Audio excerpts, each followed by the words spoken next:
പക്ഷെ ആളുകൾക്ക് മേജർ രവി എന്ന് പറയുമ്പോൾ പെട്ടെന്ന് ഓർമ്മയിലേക്ക് വരിക കീർത്തിചക്രയും അതുപോലെ തന്നെ കാണ്ഡഹാറും ഒരുപാട് സിനിമകളുണ്ട്, കുരുക്ഷേത്രം ഉൾപ്പെടെയുള്ള സിനിമകൾ. ലാലേട്ടനെ നമ്മുടെ മലയാളികൾക്ക് മുന്നിൽ ഒരു എന്താണ് നാഷണലിസം അല്ലെങ്കിൽ ഒരു ഇമേജ് ക്രിയേറ്റ് ചെയ്ത് ലാലേട്ടനെ വേറൊരു തലത്തിലെത്തിച്ച ഒരാളും കൂടിയാണ്. ചിലപ്പോൾ കൺഫേം ആണെങ്കിൽ വാതിൽക്ക് പോയി മുട്ടുന്നു, തുറന്നാൽ ഓക്കെ, ഇല്ലെങ്കിൽ ബ്ലാസ്റ്റ് ചെയ്യാം. ഇതൊക്കെ റെഡി ആയിട്ടായിരിക്കും പോകുന്നത്. അപ്പം പലപ്പോഴും ആൾക്കാർ തുറന്നു കഴിഞ്ഞാൽ ചിലപ്പം ഒതന്റിക് ആയിട്ട് ആളെ കിട്ടും. നേരെ പിടിച്ചുകൊണ്ട് പോയി കഴിഞ്ഞാൽ ഇൻട്രോഗേഷനിൽ പലതും ലീഡ് കിട്ടി. ചിലത് വാതിൽ മുട്ടി ഒരു സൈനൈഡ് കൺസ്യൂം ചെയ്യും. ആദ്യമായിട്ടാണ് ഒരു ആന്റിഡോട്ട് അടിക്കാൻ പോകുന്നത്. ഇന്ത്യയിലത്തെ ഫസ്റ്റ് എക്സ്പീരിയൻസ് ആയിരിക്കും ആ ഡോക്ടർ. അതെ, സൈനൈഡ് കഴിച്ച് ആന്റിഡോട്ട് അടിക്കാൻ പോകും. അത് പെട്ടെന്ന് ഫാസ്റ്റ് ചെയ്യണം. അപ്പം ഞങ്ങൾക്ക് ഓൾമോസ്റ്റ് 43 സെക്കൻഡിൽ ഇവനെ കൈ കിട്ടിയിട്ടുണ്ട്. അപ്പം ചെന്ന് ഇതെല്ലാം എക്സിക്യൂട്ട് ചെയ്തപ്പോഴത്തേക്കും ഇയാള് കൈവറച്ചുകൊണ്ടിരിക്കുക. ഞാനിത് ഇങ്ങോട്ട് വാങ്ങിച്ചിട്ട് അല്ലെങ്കിൽ തട്ടി മാറ്റിയിട്ട് നമുക്കൊന്നുമില്ല, ഇതിനകത്തോട്ടും കയറണമെന്ന് മാത്രമേ ഉള്ളൂ. അപ്പോൾ വെയിൻ നോക്കാനൊന്നും പറ്റില്ല. ഇവൻ സ്കൂളിൽ പഠിക്കുന്ന കുട്ടിയാണ്, 10 15 ഇവൻ ഒരു ദിവസം സ്കൂളിൽ നിന്ന് വരുന്ന സമയത്ത് എൻ്റെ അച്ഛനെ പോലീസുകാരായിട്ട് എന്തെടുക്കും അതൊക്കെ ഭയങ്കര പ്രശ്നമാണ്. ഈ തമിഴന്മാരും കൂടെയായിട്ട് വെടിവെച്ചു. ഇവൻ അവർക്ക് എഗൻസ്റ്റ് റിവെഞ്ച് എടുക്കാൻ വേണ്ടി LTT പോയി ചോദിച്ചു. എൻ്റെ അടുത്ത് വെപ്പനുണ്ട്. അങ്ങനെ അവിടുന്ന് ബോംബ് ബ്ലാസ്റ്റ് ചെയ്ത് 4 പോലീസുകാരെ കൊന്നു.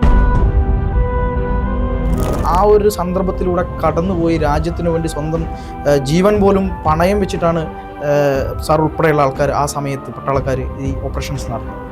ആ സമയത്ത് എന്താ ഒരു പ്രാർത്ഥന ഉണ്ടാവുമോ മനസ്സിൽ? നമസ്കാരം. ഇന്ന് കൂടെയുള്ള വ്യക്തി പരിചയപ്പെടുത്തലുകൾ ആവശ്യമില്ലാത്ത ബഹുമുഖ പ്രതിഭ ശ്രീ മേജർ രവി. സ്വാഗതം സാർ. ശ്രീ മേജർ രവി എന്ന AK രവീന്ദ്രൻ. അതെ, മുഴുവൻ പേര് AK രവീന്ദ്രൻ. യെസ്. നമ്മളിപ്പോൾ അങ്ങേ ഒരുപാട് ഇൻ്റർവ്യൂകളിലൂടെ നമ്മൾ കണ്ടിട്ടുണ്ട്. അതിലൊക്കെ അങ്ങയുടെ പൊളിറ്റിക്സ് പറയുന്നുണ്ട്, ജീവിതം പറയുന്നുണ്ട്, ആർമിയിലെ കാര്യങ്ങൾ പറയുന്നുണ്ട്. പക്ഷെ ആളുകൾക്ക് മേജർ രവി എന്ന് പറയുമ്പോൾ പെട്ടെന്ന് ഓർമ്മയിലേക്ക് വരിക കീർത്തിചക്രയും അതുപോലെ തന്നെ കാണ്ഡഹാറും ഒരുപാട് സിനിമകളുണ്ട്, കുരുക്ഷേത്രം ഉൾപ്പെടെയുള്ള സിനിമകൾ.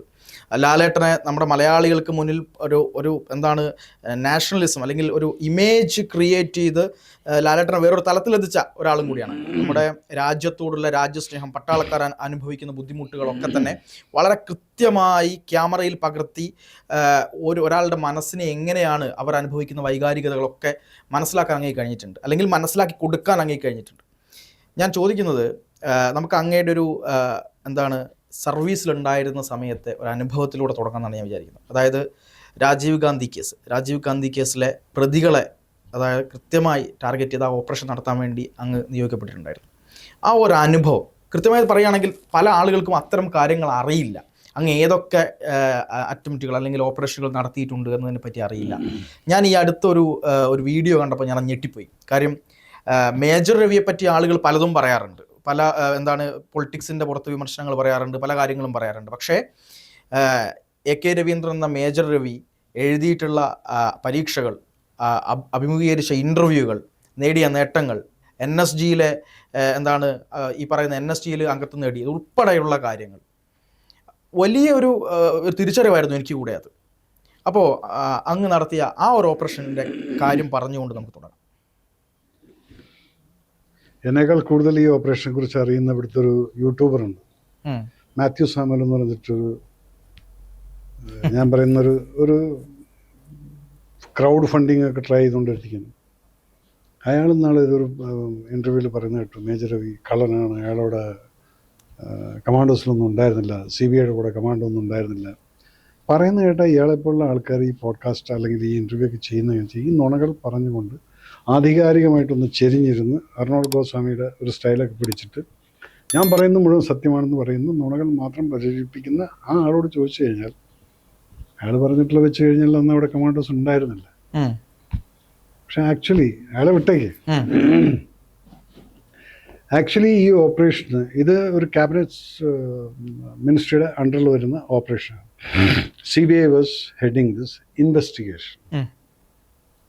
CBI ഇൻവെസ്റ്റിഗേഷൻ തുടങ്ങിയിട്ട് ഒരാഴ്ചക്കകത്ത് അവർ പറഞ്ഞു ഇതിലെ ആളുകളെ പിടിക്കാനുള്ള ക്വാളിഫിക്കേഷൻ IPS ഓഫീസേഴ്സിന് ഇല്ല. ശരിയാണ്, IPS is not qualified for this kind of things. എല്ലാവർക്കും ഒരു ക്വാളിഫിക്കേഷൻ. അപ്പോൾ അതിന് വേണ്ടത് ഞങ്ങൾക്ക് കമാൻഡോസാണ്. അങ്ങനെയാണ് NSG also comes under cabinet ministry. അങ്ങനെ NSGയുടെ ഒരു ടീമിനെ ഞങ്ങൾ പോയപ്പോൾ ഞങ്ങൾ 30 പേരോളം ഉണ്ടായിരുന്നു. പിന്നീട് CEO അത് കുറച്ചു. വെറും എൻ്റെ ടീമിൽ നിന്ന് 2 ഹിറ്റുകളും പിന്നെ ഒരു എഞ്ചിനീയർ ഹിറ്റും, അങ്ങനെ ടോട്ടൽ ഞങ്ങളൊരു 18 പേരെ ഉണ്ടായിരുന്നു. അതിനകത്തൊരു ഡോക്ടറുണ്ട്, എഞ്ചിനീയർ ആൾക്കാരുണ്ട്, കമാൻഡോസ് ഉണ്ട്, ആൻറ്റിഡോട്ടിൻ്റെ കിറ്റ്, ഇങ്ങനെയൊക്കെ ഉള്ളതായിട്ട് 2 അംബാസഡർ കാർ വരുന്നത് ഞങ്ങൾക്ക് തന്നിരുന്നു. അപ്പോൾ ഞങ്ങൾ എങ്ങനെയായാലും ഒരു 6 പേര് എപ്പോഴും 2 അംബാസഡർ കാറിലും പിന്നെ കിറ്റുകളൊക്കെ, ഇതൊക്കെയാണ് ഞങ്ങളുടെ ഒരു കോൺഫിഗറേഷൻ എന്ന് പറയുന്നത്. ഇതിലെങ്ങനെയാണെന്ന് വെച്ചാൽ ഞങ്ങളെപ്പോഴും സിവിൽ ഡ്രസ്സിലായിരിക്കും, ജീൻസ് പാൻറ്റും അല്ലെങ്കിൽ ഏതെങ്കിലും pant, t shirt, but bullet proof ജാക്കറ്റും ഹെൽമെറ്റും വണ്ടിക്കകത്തുണ്ടായിരിക്കും. ഞങ്ങൾ പുറത്ത് ഈ തോക്കൊന്നും കാണിക്കാതെ ആയിരിക്കും നടക്കുന്നത്. പിസ്റ്റൾ അരയിലുണ്ടായിരിക്കും, ടീഷർട്ട് അതിൻ്റെ മുകളിലിട്ടിട്ടുണ്ടായിരിക്കും, MP5 വണ്ടിക്കകത്ത് കിടപ്പുണ്ടായിരിക്കും. കൺഫേംഡ് ഓപ്പറേഷൻ ആണെങ്കിൽ മാത്രം ഇത് ഞങ്ങൾ പുറത്തേക്കിട്ട് ബുള്ളറ്റ് പ്രൂഫ് ഇട്ട് ഹെൽമെറ്റ് ഇട്ടിട്ടാണ് ഞങ്ങൾ പിന്നെ പോകുന്നത്. അത് കൺഫേം ആണെങ്കിൽ മാത്രം. സസ്പീഷ്യസ് ആണെങ്കിൽ ഞങ്ങളുടെ ഈ അണ്ടർ കവർ മുഴുവൻ ഇങ്ങനെ തന്നെ ആയിരിക്കും ചെയ്യും. അതിനകത്ത് പല സ്ഥലങ്ങളിലും ഞങ്ങൾ അണ്ടർ കവർ ചെയ്തിട്ടുള്ളതെന്ന് വെച്ചാൽ മാങ്ങ വെക്കുന്ന ആൾക്കാരായിട്ട് ഞങ്ങൾ വർക്ക് ചെയ്തിട്ടുണ്ട്.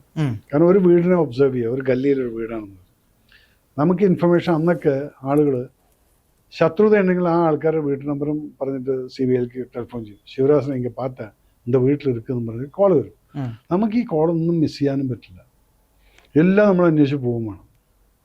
അപ്പോൾ ചിലപ്പോൾ ഒരു പ്രാവശ്യം അവിടെ അന്വേഷിച്ച് പോയ സമയത്ത് ആൾക്കാർ പറഞ്ഞു, ശരിയാണ്, അവിടെ ശ്രീലങ്കയിലത്തെ തമിഴന്മാരാണെന്ന് പറഞ്ഞു. അപ്പം അല്ല, അവർക്കൊരു കടയുണ്ട് ഇവിടെ. അപ്പോൾ നമുക്കൊരു കടയിലൊരു സ്ത്രീ നിൽക്കുന്നുണ്ട്. അവിടെ പോയി ഞങ്ങൾ സംസാരിച്ചപ്പം അവരെന്തോ നാരങ്ങവെള്ളം എന്തൊക്കെയായിരുന്നു സംസാരിച്ചപ്പോൾ അവരുടെ സംസാരം തന്നെ ശ്രീലങ്കൻ തമിഴാണ്. അപ്പോൾ കൺഫേമായി, ഞങ്ങൾക്ക് ഇൻഫർമേഷൻ കിട്ടിയിട്ടുണ്ട് ഇന്ന വീട്ടിലുണ്ടെന്നുള്ളത്. അങ്ങനെ ഞങ്ങൾ അവിടെ കിടന്ന് കറങ്ങണമെങ്കിൽ വെറുതെ ഒന്നും കറങ്ങിയാൽ പറ്റില്ല. അങ്ങനെ അപ്പുറത്തുണ്ടായിരുന്നൊരു മാങ്ങ, അന്ന് മറ്റേ ഈ ബങ്കരപ്പള്ളി മാങ്ങയുടെ സീസണാണ്. അപ്പം ഇത് ഈ 4 വീൽ ട്രെളിയിൽ ആൾക്കാർ കൊണ്ടുവന്ന് മാങ്ങാന്ന് പറഞ്ഞ് വിറ്റുകൊണ്ട് കിടക്കുന്ന അവനെ സൈഡാക്കി അവനടുത്ത് പറഞ്ഞത് എത്രയാണ് ടോട്ടൽ മാങ്ങയ്ക്കുന്നുള്ളത്. ട്രെളി പറഞ്ഞപ്പോൾ അവൻ പറഞ്ഞ് അന്ന് 500 രൂപ 600 രൂപ എന്തോ പറഞ്ഞു. ഈ പൈസ എടുത്ത് എൻ്റെ കയ്യിൽ കൊടുക്കുകയാണ്. കൊടുത്തിട്ട് പിന്നെ അവനെ നേരെ പിടിച്ച് നമ്മൾ വണ്ടിക്കകത്ത് കയറ്റിയിട്ടിട്ട് നേരെ CBI മലയിലേക്കാണ് പറഞ്ഞുവിടും, ഒരു എസ്കോട്ടുമായിട്ട്. അതിനകത്തോടെ ഈവനിങ് വന്നിട്ട് നീ വാങ്ങിച്ചോ, അപ്പോഴല്ലേ നീ വീട്ടിൽ പോകുള്ളൂ, അത് വരയ്ക്ക് ഈ മാങ്ങ ഞങ്ങൾ നോക്കണം. അവൻ ആദ്യം പിടി നോക്കില്ല, പക്ഷെ മല്ലികയ്ക്ക് അകത്ത് കയറുമ്പോൾ അവന് പിടി കിട്ടി. കംപ്ലീറ്റ് തോക്കും സാധനങ്ങളൊക്കെ ആയിട്ടുള്ള ആൾക്കാർ. അവൻ പാവം പേടിച്ചിട്ട് ഈവനിങ് വരെ അവിടെ ഇരിക്കും. ഞങ്ങൾ എന്താ ഇവരെ വിടാത്തതെന്ന് പറഞ്ഞു കഴിഞ്ഞാൽ, ഞങ്ങൾ വിട്ടാൽ ഇവനെ ഏതെങ്കിലും ചായക്കടയിൽ പോയിരുന്നിട്ട് പറയും, ഇങ്ങനെ എൻ്റെ ടൈലി വാങ്ങിച്ചിട്ടുണ്ട്, ആരും തരില്ല എന്ന്. പിന്നെ ഞങ്ങൾ ഇത് വാങ്ങിച്ചിട്ട് ഞങ്ങളുടെ MP5 ഒക്കെ ഈ ഒരു സൈഡിലേക്ക് ആക്കിയിട്ട് മാങ്ങയുടെ അടിയിൽ, MP5 എന്ന് പറയുന്നത് നിങ്ങൾ ഈ പ്രൈം മിനിസ്റ്ററുടെ കൂടെ നടക്കുന്നവരുടെ കയ്യിൽ കാണുന്ന തോക്കാണ്. അന്ന് ഞങ്ങളുടെ കയ്യിലുണ്ടായിരുന്നത്. അത് മാങ്ങ എന്നിട്ട് അതിന് മുകളിൽ വെച്ചിട്ട് മാക്സിമം മാങ്ങ വിൽക്കാതിരിക്കാൻ നോക്കും. വിൽക്കില്ല. കാരണം വന്ന് ചോദിച്ചു കഴിഞ്ഞാൽ വായി തോന്നിയ പ്രൈസ് പറഞ്ഞാൽ അവർ വാങ്ങിക്കില്ലല്ലോ. എന്നിട്ട് ഇത് ഇങ്ങനെ തള്ളിക്കൊണ്ടിരിക്കും. അങ്ങനെ അന്ന് ഈവനിങ് ആയപ്പോഴത്തേക്കും ഏകദേശം കൺഫേം ആണോ ഇല്ലെന്നുള്ളതൊന്നും പിടിയില്ല. പിന്നെ ഞാൻ പറഞ്ഞ് ഓക്കേടാ, നമുക്ക് ഇനിയിപ്പോൾ ഏതായാലും സന്ധ്യ പറയായി, ലെറ്റ്സ് ഗെറ്റ് ഇൻ സൈഡ്. അങ്ങനെ ഞങ്ങൾ റഷ് ചെയ്യുന്നു. ടീം അകത്ത് കയറുന്ന സമയത്ത് അകത്ത് കയറി നോക്കുമ്പോൾ ഒരാളുണ്ട്, ശ്രീലങ്കനാണ് അതിനകത്ത്. അപ്പം ഞങ്ങൾക്ക് കിട്ടിയ ഇൻഫർമേഷൻ, ശിവരാസൻ്റെ ഡ്രസ്സ്, പൈജാമയും അതുപോലുള്ള ഷർട്ട്സുകളൊക്കെ അവിടെ ഉണക്കായിട്ടിട്ട് കണ്ടിട്ടുണ്ട്. അതുപോലെ ഒരാൾ അസമയത്ത് പോകുന്നതും വരുന്നതും കാണുന്നുണ്ടെന്നും പറഞ്ഞു. ഇങ്ങനെയാണ് കോള്. അങ്ങനെ അകത്ത് പോയിട്ട് നോക്കുമ്പോൾ എന്താണെന്നറിയാം, അവിടെ അന്ന് VCR ഉള്ള സമയമാണ്, കാസറ്റുകൾ. ഇയാൾ ബ്ലൂ ഫിലിം ഡ്യൂപ്ലിക്കേറ്റ് പ്രിൻ്റ് അടിച്ചുകൊണ്ടിരിക്കുന്ന ഒരു കച്ചവടമാണ്. ശരി. ഓ, അങ്ങനെ നോക്കും ഫുൾ ബ്ലൂ ഫിലിമിൻ്റെ പ്രിൻ്റുകൾ. ഇത് റെക്കോർഡ് ചെയ്തിട്ട് ഇങ്ങനെ വിൽക്കലാണ് അതിൻ്റെ പണി. ബേസിക്കലി എല്ലാം സെർച്ച് ചെയ്ത് നോക്കുമ്പോൾ ഒരു തുമ്പുമില്ല, ശിവരാജൻ അവിടെ വന്നിട്ടുമില്ല, ഒന്നുമില്ല. പക്ഷെ ഹോൾ ഡേ നമ്മളവിടെ ആയിരുന്നു. ഇതിൻ്റെ പിറകിൽ പോവാണ്. ഇനി അപ്പം ചെല്ലുമ്പോൾ എന്താണ്, ഇവനാകെ പേടിച്ചു പോയി. തോക്കുന്നതൊക്കെ ആയിട്ടാണ് നിങ്ങൾ കയറി ചെല്ലുന്നതെന്ന്. അപ്പം ഇതും കൂടെ ആയപ്പോൾ അവൻ വിചാരിച്ചു ബ്ലൂ ഫിലിമിൻ്റെ അറിഞ്ഞിട്ട് വന്നിട്ട് പിടിച്ചാണെന്നുള്ളതാണ് അവൻ്റെ വിചാരം. ആ റെയ്ഡാണെന്നുള്ളതാണ്. ഇവനറിയില്ല അതിലും വലിയ സംഭവം ഇതൊന്നും ഞങ്ങൾക്ക് ചെയ്യാൻ ഞങ്ങൾക്ക് ആവശ്യമില്ല എന്നുള്ളത് അറിയില്ല. അപ്പം ഇതെല്ലാം കഴിഞ്ഞപ്പോൾ ഞാൻ പെട്ടെന്ന് പുറത്തിറങ്ങി. പെട്ടെന്ന് പുറത്തിറങ്ങി 4 വശത്തുള്ള വീടുകൾ നോക്കുകയാണ്. അപ്പം ഉണ്ട് ലെഫ്റ്റ് സൈഡിലൊരു വീട്ടിൽ 4 പേര് നിന്ന് നോക്കുന്നു. അപ്പോൾ ഞങ്ങളുടെ വണ്ടിയിൽ നിന്നൊക്കെ വന്നിട്ട് ഇവിടെ നിൽക്കുന്നുണ്ട്. അപ്പോൾ ഈ തന്നെയാണ് നമുക്ക് ഫോൺ അടിച്ചിട്ടുള്ളതെന്ന് നമുക്ക് ഉറപ്പായി. അസൂയക്കാർ ചെയ്യുന്ന പണിയാണ്. അങ്ങനെ എത്രയോ പ്രാവശ്യം ഞങ്ങൾ ഫോൾസ് അലാം കിട്ടുന്നുണ്ട്. ദേഷ്യമുള്ളവരുടെ നമ്പർ അയച്ചു കൊടുക്കും, ആ വീട് ഞങ്ങൾ റെയ്ഡ് ചെയ്യാൻ പോകും. അങ്ങനെ ഞങ്ങൾ കയറി അവരെ പിടിച്ച് 4 അടി കൊടുത്ത് പറഞ്ഞവരെ ഞങ്ങൾ തന്നെയാണ് ചെയ്ത് മன்னிച്ചെടുക്കാത്തത്. ഇങ്ങനെയുള്ള കുറേ എക്സ്പീരിയൻസ് ഇതിനകത്തുണ്ട്. പിന്നെ ശിവരാസൻ ഓപ്പറേഷൻ ഞങ്ങളുടെ പണിയെന്ന് പറയുന്നത് CBI എൻക്വയറി ചെയ്യും. RV രാജു, രാധാ വിനോദ് രാജു നമ്മുടെ കൊച്ചിയുടെ അഭിമാനമായിരുന്ന CBIയുടെ ഡയറക്ടറായിട്ടും, അത് കഴിഞ്ഞിട്ട് അദ്ദേഹം NIA, ഇന്ന് നിങ്ങൾ കേൾക്കുന്ന NIAക്കാർ വന്നതല്ലേ, ഇതാദ്യം റേസ് ചെയ്തിട്ടുള്ള ഫസ്റ്റ് DG രാജു സാറായിരുന്നു ഇന്ത്യയിൽ. അപ്പോൾ അത് റേസ് ചെയ്തതിന് ശേഷമാണ് അദ്ദേഹം റിട്ടയർ ആയതും. അപ്പം അദ്ദേഹത്തിൻ്റെ ഒരു എഫിഷ്യൻ ഒരു ശിവാജി എന്ന് പറഞ്ഞിട്ട് ഒരു DYSP ഉണ്ടായിരുന്നു, അതുപോലെ രഘോത്മൻ ഒരു SP ഉണ്ടായിരുന്നു. ഇങ്ങനെയുള്ള കുറച്ച് വെരി ഡൈനാമിക് ആളുകൾ. ഈ ബേര സാറൊക്കെ ഇടയ്ക്കിടയ്ക്ക് വന്നിട്ട് പോകും ഡൽഹിയിൽ നിന്ന്. അന്ന് അദ്ദേഹം SP ആയിരുന്നു. അപ്പം ഞങ്ങളുടെ പണി എന്ന് പറഞ്ഞാൽ ഇവർ ഇൻഫർമേഷൻ തന്നതിന് ശേഷം ഹൗസ് ഐഡൻറ്റിഫൈ ചെയ്ത് കഴിഞ്ഞാൽ പിന്നെ ഞങ്ങൾ പറയും okay all of you go back. പിന്നെ ഞങ്ങൾ ടേക്ക് ഓവർ ചെയ്യണം. അതിനകത്തുള്ള ആളെ പിടിക്കാനും അതിനകത്ത് ആരുണ്ടെന്നുള്ള ഒബ്സർവേഷൻസ് ഒക്കെ പിന്നെ നമ്മുടെ ജോലിയാണ്. അത് നമ്മൾ ജനലിൻ്റെ പുറത്ത് പോയി നിന്നിട്ട് ഒളിഞ്ഞു നോക്കിയിട്ട് ഇങ്ങനെയൊക്കെ പല പണികളുണ്ട് അതിനകത്ത്. ചിലപ്പോൾ കൺഫേം ആണെങ്കിൽ വാതിൽക്ക് പോയി മുട്ടുന്നു, തുറന്നാൽ ഓക്കെ, ഇല്ലെങ്കിൽ ബ്ലാസ്റ്റ് ചെയ്യാം. ഇതൊക്കെ റെഡി ആയിട്ടായിരിക്കും പോകുന്നത്. അപ്പോൾ പലപ്പോഴും ആൾക്കാർ തുറന്നു കഴിഞ്ഞാൽ ചിലപ്പം ഒതൻറ്റിക്കായിട്ട് ആളെ കിട്ടും. നേരെ പിടിച്ചുകൊണ്ട് പോയി കഴിഞ്ഞാൽ ഇൻട്രോഗേഷനിൽ പലതും ലീഡ് കിട്ടിയിട്ടുണ്ട്. ചിലത് വാതിൽ മുട്ടി ഒരു സയനൈഡ് കൺസ്യൂം ചെയ്യും. അപ്പം അതിൽ ഒരുത്തൻ ഒരു പ്രാവശ്യം ഞങ്ങൾ ഇന്ന് ബ്ലാസ്റ്റൊക്കെ ചെയ്ത് ലേറ്റായിപ്പോയി, ഒരുത്തൻ മരിച്ചുപോയി. ഒരുത്തനെ ഞങ്ങൾ ആൻറ്റിഡോട്ട് കൊടുത്തിട്ട് രക്ഷിച്ചിട്ടുണ്ട്. സയനൈഡിൻ്റെ. ഇന്ന് ഇന്ത്യയിൽ എനിക്ക് തോന്നുന്ന അഭിമാനത്തോടുകൂടി എനിക്ക് പറയാം, ഈ ആൻറ്റിഡോട്ടിൻ്റെ ഇഞ്ചക്ഷൻ എന്ത് പറ്റിയെന്ന് വെച്ചാൽ എല്ലായിടത്തും ഈ പാനിക് സെഷൻ എന്ന് പറയുന്ന സംഭവം. ഈ നമ്മൾ വിചാരിക്കുന്ന പോലെയല്ല, പട്ടാളത്തിനകത്തും പെട്ടെന്ന് എക്സ്പീരിയൻസ് ഇല്ലെങ്കിൽ ഒരു പാനിക് സെഷൻ വരും. അതെന്ത് ചെയ്യണം? അപ്പം ഞങ്ങളുടെ അടുത്തുണ്ടായിരുന്ന ഒരു BSFൻ്റെ ഡോക്ടറുണ്ട്, ത്രിപാഠി എന്ന് പറയും. അപ്പം ത്രിപാഠിക്ക് എപ്പോഴും ഭയങ്കര പേടിയാണ്. എന്നെ എപ്പോഴും ചീത്ത പറയാൻ എനിക്ക് നേരമുള്ളൂ. എന്നേക്കാൾ സീനിയറായിരുന്നു. പഞ്ചാബിലൊക്കെയുള്ള സമയത്ത് ഒരു പ്രാവശ്യം ഹരിക്കയിൽ ഞാൻ പോയി ടേക്ക് ഓവർ ചെയ്ത്, അപ്പം ത്രിപാഠി ഒന്ന് PT അന്നേരം പോയിട്ട് തിരിച്ചു വന്നിട്ട് എൻ്റെ റൂമിൽ തന്നെയാണ് കിടക്കുന്നത്, ഒരേ ബെഡിൽ. അങ്ങനെ ത്രിപാഠി കിടന്നിരുന്നത് സൈഡിലാണ്, ഞാൻ കൊണ്ടിട്ട് എൻ്റെ ബെഡ് ഇത് വെച്ച്, എനിക്കറിയില്ല ഞാൻ ഇപ്പുറത്താണ്. അപ്പം എൻ്റെ ബെഡിനടിയിൽ പിസ്റ്റളുണ്ട്, ലോഡർ, ഒരു ഗ്രനേഡും ഉണ്ട്. നമ്മളോട് വെച്ച് ത്രിപാഠി വന്ന അയാളുടെ ബെഡ് മറ്റേ പില്ലോ എടുത്തിട്ട് അയാളൊന്ന് കുടഞ്ഞു നോക്കുന്ന അവിടെ സൈഡിലേക്ക് ഒരു ഗ്രനേഡും ഇരിക്കുന്നുണ്ട്, ഒരു പിസ്റ്റളും ഇരിക്കുന്നുണ്ട്. അവിടെ നിന്ന് ഒച്ചയിട്ടിട്ട് നോക്കുമ്പോൾ ഇതാണ്. ഞാൻ പറയും വാട്ട് ഹാപ്പൻസ്, ഗ്രനേഡ് റക്ക. അപ്പോൾ ഇതൊക്കെ മൂപ്പർക്ക് വലിയ കാര്യമാണ്. അപ്പോൾ ഗ്രനേഡ് എന്ന് പറഞ്ഞു കഴിഞ്ഞാൽ ഈ സാധനത്തിൽ പിന്നുണ്ട്, ആ പിന്ന് വലിച്ചല്ലാതെ അൺസേഫ് ആവില്ല. അപ്പോൾ ഇതൊക്കെ മൂപ്പര് ഡോക്ടറാണ്, അവരുടേതായിട്ടുള്ള ചില ലിമിറ്റഡ് നോളേജിലും പേടിയുണ്ടെന്ന്. പക്ഷേ ഈ ത്രിപാഠിക്ക് എന്ത് പറ്റിയെന്ന് വെച്ചാൽ ഇദ്ദേഹം ഈ ഇത് കൊടുത്തിട്ട് ഞങ്ങൾ നോക്കുന്ന സമയത്ത് ആദ്യമായിട്ടാണ് ഒരു ആൻറ്റിഡോട്ട് അടിക്കാൻ പോകുന്നത്. ഇന്ത്യയിലത്തെ ഫസ്റ്റ് എക്സ്പീരിയൻസ് ആയിരിക്കും ആ ഡോക്ടർക്ക്. സയനൈഡ് കഴിച്ച് ആൻറ്റിഡോട്ട് അടിക്കാൻ പോകുന്നത്. അത് പെട്ടെന്ന് ഫാസ്റ്റ് ചെയ്യണം. അപ്പം ഞങ്ങൾക്ക് ഓൾമോസ്റ്റ് 43 സെക്കൻഡിൽ ഇവനെ കൈ കിട്ടിയിട്ടുണ്ട്. അപ്പം ചെന്ന് ഇതെല്ലാം എക്സിക്യൂട്ട് ചെയ്തപ്പോഴത്തേക്കും ഇയാൾ കൈവറച്ചുകൊണ്ടിരിക്കുകയാണ്. ഞാനിത് ഇങ്ങോട്ട് വാങ്ങിച്ചിട്ട് അല്ലെങ്കിൽ തട്ടി മാറ്റിയിട്ട് നമുക്കൊന്നുമില്ല, ഇതിനകത്തോട്ടും കയറണമെന്ന് മാത്രമേ ഉള്ളൂ. അപ്പോൾ വെയിൻ നോക്കാനൊന്നും പറ്റില്ല. അപ്പം ഇവിടെ എടുത്തിട്ട് ഈ മസിലിന് എനിക്കന്ന് അവന് വേദനിച്ചാൽ നമുക്ക് കുത്തിയിട്ട് അങ്ങ് പമ്പ് ചെയ്യണത്. പമ്പ് ചെയ്യുമ്പോൾ ഇവിടെ ബലൂൺ പോലെ വരും, അത്രയുണ്ട് ഇതിൻ്റെ, ഓൾമോസ്റ്റ് അത്രയും ML ഉണ്ട്. ഇതിൻ്റെ simultaneously there is A powder, അത് ആ കിറ്റിനകത്ത് തന്നെ വരുന്നതാണ്. ആ പൗഡറിൻ്റെ കുപ്പി നമ്മൾ പൊട്ടിച്ചിട്ട് അത് പഞ്ഞിയിലാക്കിയിട്ട് മുഖത്ത് വെച്ച് ഓക്സിജൻ സിലിണ്ടർ വെച്ച് പമ്പ് ചെയ്തുകൊണ്ടിരിക്കണം, അല്ലെങ്കിൽ ബ്രെയിൻ ഡെഡ് ആവും.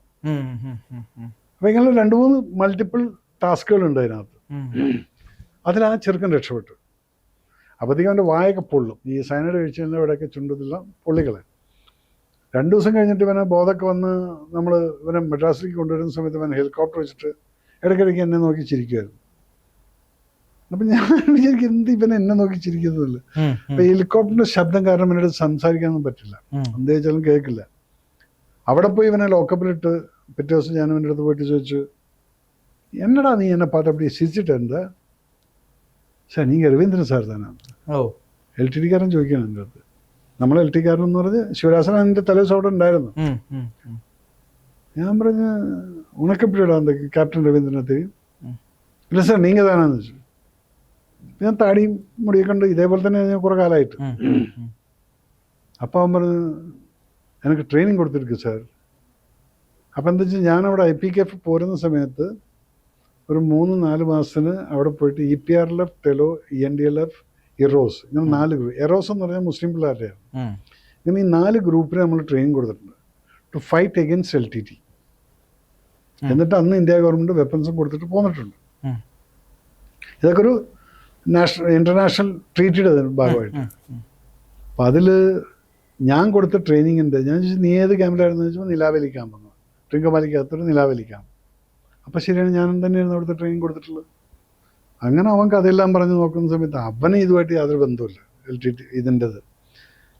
അവർ ഞങ്ങൾ IPKF പോകുന്നതിന് ശേഷം ഇവൻ സ്കൂളിൽ പഠിക്കുന്ന കുട്ടിയായിരുന്നു, 10-11 മറ്റ. ഇവനൊരു ദിവസം സ്കൂളിൽ നിന്ന് വരുന്ന സമയത്ത് എൻ്റെ അച്ഛനെ പോലീസുകാരായിട്ട് എന്തോ എൻകൗണ്ടർ, അന്നൊക്കെ ഭയങ്കര പ്രശ്നമായിരുന്നു ഈ തമിഴന്മാരും ഇവരായിട്ട് വെടിവെച്ച് വന്നു. ഇവൻ അവർക്ക് എഗൻസ്റ്റ് റിവെഞ്ച് എടുക്കാൻ വേണ്ടി LTT പോയി ജോയിൻ ചെയ്തു. എൻ്റെ അടുത്ത് വെപ്പനുണ്ട്. അങ്ങനെ അവിടുന്ന് ബോംബ് ബ്ലാസ്റ്റ് ചെയ്ത് 4 പോലീസുകാരെ കൊന്നു. ഒന്നിൽ ഇവൻ അടിപറ്റിയിട്ട് അങ്ങനെ ആ അടിപറ്റിയ കാലുമായിട്ട് ഇന്ത്യയിലേക്ക് വന്നിരിക്കുകയാണ് ട്രീറ്റ്മെൻറ്റ്. അങ്ങനെയാണ് നമ്മൾ പിടിക്കുന്നത്. അവൻ അവിടെ നിന്നിരുന്ന സ്ഥലത്ത് ശിവരാസൻ ഇവരെല്ലാം ഇങ്ങനെ എല്ലാ സ്ഥലവും ഇവർക്ക് അറിയാം എവിടേക്കാണ് ട്രീറ്റ്മെൻറ്റ്. അവിടെയൊക്കെ അവനെ മാറ്റിക്കൊണ്ടിരിക്കുകയായിരുന്നു ശിവരാസന്. ഇത് നടക്കുന്ന ഓഗസ്റ്റ് 2-ാം തീയതിയാണ് 91. അങ്ങനെ ഓരോരോ ഓപ്പറേഷൻ ചെയ്യുന്ന സമയത്ത് നമുക്ക് ലീഡ് ഇങ്ങനെ കിട്ടിക്കൊണ്ടിരിക്കും. അവസാനം ഞങ്ങൾ ശിവരാസനിലേക്ക് എത്തുന്നത് 18-ാം തീയതിയാണ്, ഓഗസ്റ്റ് 18-ാം തീയതി 91. ഈ സമയം മുഴുവൻ ഒറ്റ ദിവസം പോലും നമ്മൾ ലീവ് എടുത്തിട്ടില്ല. ഈ ടീം മുഴുവൻ കൂടെയുണ്ട്. അങ്ങനെ 18-ാം തീയതി കയറി കവർ ചെയ്തതിന് ശേഷവും ഞങ്ങൾക്ക് പെർമിഷൻ കിട്ടാതിരുന്നു. പെർമിഷൻ ആരാ തരേണ്ടത്? എന്നെ സംബന്ധിച്ചിടത്തോളം രാജു സാറാണ് തരേണ്ടത്. പക്ഷെ രാജു സാറിനെ സംബന്ധിച്ചിടത്തോളം കാർത്തികനാണ് കൊടുക്കുന്നത്. അപ്പോൾ ഓൾറെഡി മൂപ്പര് ഞാൻ പോലീസ് സ്റ്റേഷനിൽ എത്തുന്നതിന് മുമ്പ് തന്നെ ഓൾറെഡി ഇൻഫോം ചെയ്തു. അദ്ദേഹം പറഞ്ഞു no operation till the time I come എന്നത്, ഞാൻ വന്നിട്ട് ചെയ്യാൻ പാടുള്ളൂ. അങ്ങനെ ഞാൻ ഫോഴ്സ് ചെയ്ത് അദ്ദേഹമായിട്ട് ഫോണിൽ കൂടെ സംസാരിച്ചിട്ട് സാറ് വരുന്നതിൽ ഇവിടെ പ്രസക്തി ഇല്ല. ഇവിടെ പ്രസക്തി എന്ന് പറയുന്നത് സർപ്രൈസ് ലോസ് ആവുന്നതിന് മുന്നേ ഉമ്മരാത്ത് കയറി എങ്കിൽ നമുക്കൊരു 3-4 പേരെ നമുക്ക് ഈസിയായിട്ട് പിടിക്കാം. ബാക്കി 2 പേരുടെ അടുത്ത് വെപ്പനുണ്ട്. ചിലപ്പോൾ നമ്മളവരെ കൊല്ലേണ്ടി വരും. അവരിൽ ആരെങ്കിലും നമ്മളെയും കൊല്ലും. എന്നാൽ 4 പേരെ നമുക്ക് ജീവനോടെ പിടിക്കാം. സമ്മതിച്ചില്ല. അങ്ങനെ 36 മണിക്കൂർ വെയിറ്റ് ചെയ്തിട്ടാണ് നമ്മളകത്ത് കയറുന്നത്. അപ്പോഴത്തേക്ക് അവന്മാർ ആത്മഹത്യ ചെയ്തു. നമ്മൾ കൊല്ലേണ്ടി വന്നില്ല. നമ്മൾ തമ്മിൽ ഫയർ ഫൈറ്റ് ഉണ്ടായി. പക്ഷെ അതിലൊന്നും അവർ മരിച്ചിട്ടില്ല. നമ്മൾ പുറത്തുനിന്ന് വിൻഡോയിൽ കൂടെയാണ് വെടിവെക്കുന്നത്. സോ പിന്നെ ശിവരാസൻ പിന്നെ എന്ത് ചെയ്തു, സയനൈഡ് കഴിച്ച് തലയ്ക്ക് വെടിയും വെച്ചിട്ട് മരിച്ചു. ഇപ്പോൾ ഈ മിഷൻ 90 ഡേയ്സ് ഒക്കെ കാണുന്ന സമയത്ത് അതിൻ്റെ ഡയറക്ടർ ആയിട്ടുള്ള മേജർ രവി എന്ന് പറയുന്ന ഒരു പട്ടാളക്കാരൻ നേരിട്ട് അനുഭവിച്ചതാണ് എന്ന് പലർക്കും അങ്ങ് ഉൾക്കൊള്ളാൻ പറ്റില്ല ചിലപ്പം. അത് അവരാ മമ്മൂക്കയും ആ സിനിമയും അതൊക്കെയാണ് കാണുക. പക്ഷെ അത് ആ ഒരു സന്ദർഭത്തിലൂടെ കടന്നുപോയി രാജ്യത്തിന് വേണ്ടി സ്വന്തം ജീവൻ പോലും പണയം വെച്ചിട്ടാണ് സാർ ഉൾപ്പെടെയുള്ള ആൾക്കാർ ആ സമയത്ത് പട്ടാളക്കാർ ഈ ഓപ്പറേഷൻസ് നടത്തുന്നത്. ആ സമയത്ത് എന്താ ഒരു പ്രാർത്ഥന ഉണ്ടാവുമോ മനസ്സിൽ? എന്താണ് ഇത് വിജയിക്കാൻ വേണ്ടിയിട്ട്, അല്ലെങ്കിൽ ഒരു സ്പിരിച്വലി? ഏതൊരു ഓപ്പറേഷൻ ആണെങ്കിലും ശരി, ഞാൻ എൻ്റെ ടീം എന്ന് പറഞ്ഞാൽ എനിക്ക് ഭയങ്കര കോൺഫിഡൻസ്. ഞാനവരെ തല്ലും അടിക്കും ഇടിക്കും കളിക്കും എന്ന് പറഞ്ഞാൽ ഞങ്ങൾ അത്രയും തിക്ക് ഇതിലായിരിക്കും. ചിലപ്പോൾ അവരുടെയൊക്കെ കൂടെ കിടന്നുറങ്ങിയിട്ടുണ്ട് ബാരക്സിലൊക്കെ പല ഓപ്പറേഷൻ പോകുന്ന സമയത്ത്. അല്ലാതെ അവിടെ ഒരു ഓഫീസറായിട്ട് മാറിക്കിടക്കാതൊന്നുമില്ല. അങ്ങനെ ബോഡി ടച്ചുള്ള ആ വേർപ്പ് ഗന്ധം അറിഞ്ഞിട്ടുള്ളൊരു ടീം സ്പിരിറ്റ് ആയിരുന്നു ഞങ്ങൾ അങ്ങനെ വേർത്തുകൊണ്ടിരിക്കുന്ന സമയത്ത് നമ്മൾ കെട്ടിപ്പിടിക്കുന്നതും കുത്തിമറിച്ചിലും എല്ലാം ഉണ്ടായിരിക്കും. അത് ജവാനായിട്ട് ഞാൻ ഓരോ ഓഫീസറേ ഉണ്ടാവുള്ളൂ. പക്ഷെ അവരൊക്കെ ആയിട്ട് അങ്ങനെയുള്ള ബന്ധം വരുമ്പോഴാണ് നമ്മളങ്ങനെ അടുത്തുകൊണ്ടിരിക്കുന്നത്. അപ്പം പോകുന്ന സമയത്ത് ഇത്രയും ഞാൻ പറയാറുള്ളൂ. എപ്പോഴും ഞാൻ പറയും എല്ലാ ഓപ്പറേഷൻ പുറത്തും ഞാൻ തന്നെ ആയിരിക്കും ലീഡ്. എൻ്റെ കൂടെ എല്ലാം ഉണ്ടാവും, അതിൻ്റെ പുറകിലുള്ള മറ്റേ ടീം. പിന്നെ എന്തെങ്കിലും സംഭവിച്ചു കഴിഞ്ഞാൽ എനിക്കാവാം, നിങ്ങൾക്ക് ആർക്കെങ്കിലും ആവാം, ഡോണ്ട് ഈവൻ ബോദർ. മുമ്പിൽ നിൽക്കുന്ന ടാർഗറ്റിനെ ന്യൂട്രലൈസ് ചെയ്യുക എന്നുള്ളതാണ്. അവനെ പിടിക്കുക, അല്ലേ കൊല്ലേണ്ടി വന്ന് കൊല്ലുക. ഇതാണ് ബ്രീഫിങ്. ഈ സമയത്ത് പിന്നെ പറയുന്നത് കുടുംബത്തിനെ പറ്റി ആരെക്കുറിച്ച് ഓർക്കണ്ട, അതിന് മുമ്പുള്ള ടാർഗറ്റ് മാത്രം ഓർക്കണം. അങ്ങനെയൊക്കെയുള്ള ഒരു ബ്രീഫിങ് എപ്പോഴും കൊടുക്കാറുണ്ട്. കൊടുത്തിട്ടുന്ന സൈലന്റ് പ്രാർത്ഥനയുണ്ട്. ആർക്ക് ഏത് ദൈവത്തിന് വേണമെങ്കിലും പ്രാർത്ഥിക്കാം. ഒരു ക്രിസ്ത്യാനി ആണെങ്കിൽ അവൻ ഈശോനെ പ്രാർത്ഥിക്കും, കുരിശ് വരയ്ക്കും.